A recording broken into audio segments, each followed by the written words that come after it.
Намасте. Менің атым доктор Шиба Сингшикова. Мен Ченнай қаласындағы Аполло әйелдер ауруханасында аға кеңесші, акушер-гинеколог болып жұмыс істеймін.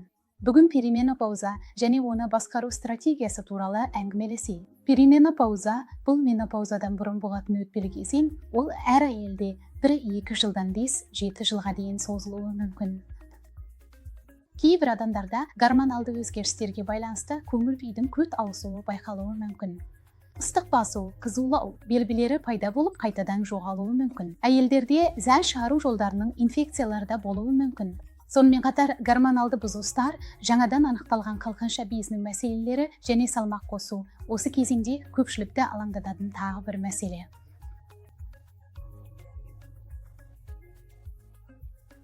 Бұл мәселелердің көпшілігін немесе түгелге жуығын дұрыс өмір салтын өзгерту арқылы шешуге болады.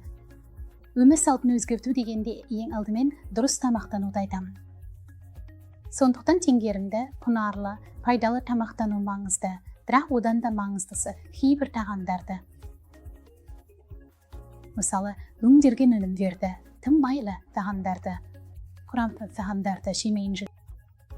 Сондықтан біз рационымызға жаңа дайындалған тағамдарды, көкөністер мен жемістерді көптеп қосуымыз керек. Сондықтан мен күніне кемінде 1 жеміс жеуге кеңес беремін. Ол жергілікті маусымдық болуы мүмкін. Сондай-ақ рационыңызға түрлі дәндер мен жаңғақтарды қосуға болады. Олар қажетті май қышқылдар мен фитоэстрогендер береді. Спас дәнді дақылдар мен бұршақ тұқымдастарда фитоэстрогендердің жақсы көзі болып табылады және олар пайдалы. Сондай-ақ қант пен тұзды азайту керек. Тамақтану уақыты өте маңызды. Сондықтан тамақты, әсіресе кешкі асты, уақытында ішуге тырысыңыз. Егер кешкі асты ерте ішсеңіз, бұл керемет. Кешкісін кеш тамақтану ең үлкен қателік сеніміз. Келесі маңызды нәрсе бұл физикалық белсенділік, яғни жаттығу жасау. Күнделікті өмірде белсенді болу бұл өте маңызды. Екіншіден, күнделікті өміріңізге қандай да бір жаттығу түрін қосу керек. Жаттығу дегеніміз кардио, созылу мен икемділік, йога, пилатес сияқты және күш жаттығулары болуы мүмкін.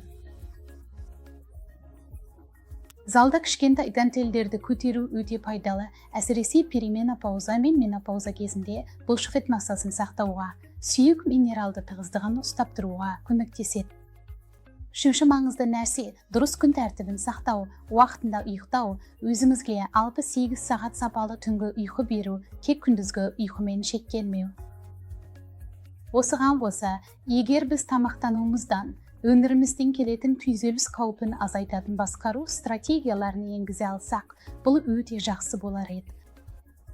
Қазіргі кезде күйзеліс үнемі барлық жерде бар сияқты, бірақ оны өзімізге уақыт бөліп, уақытыңызды дұрыс ұйымдастырып, аздап йога немесе медитация жасап басқаруға болады. Бұл шынымен көмектеседі. Сондықтан егер көңіл-күйіңізде, денсаулығыңызда қандай да бір мазасыздық, әлсіздік, енжарлық сезінсеңіз және өзіңізді сергек сезінбесеңіз, өзіңізге ұқсамай тұрсаңыз, дәл сол кезде күн тәртібіңізге, тамақтануыңызға, жаттығуларыңызға назар аударыңыз. Егер бұлардың бәрі көмектеспесе, ұйқыңызды тексеріңіз. Егер бұлардың бәрі көмектеспесе, гинекологқа барыңыз. Денсаулық сақтау маманына барып көмек сұраңыз. Рахмет.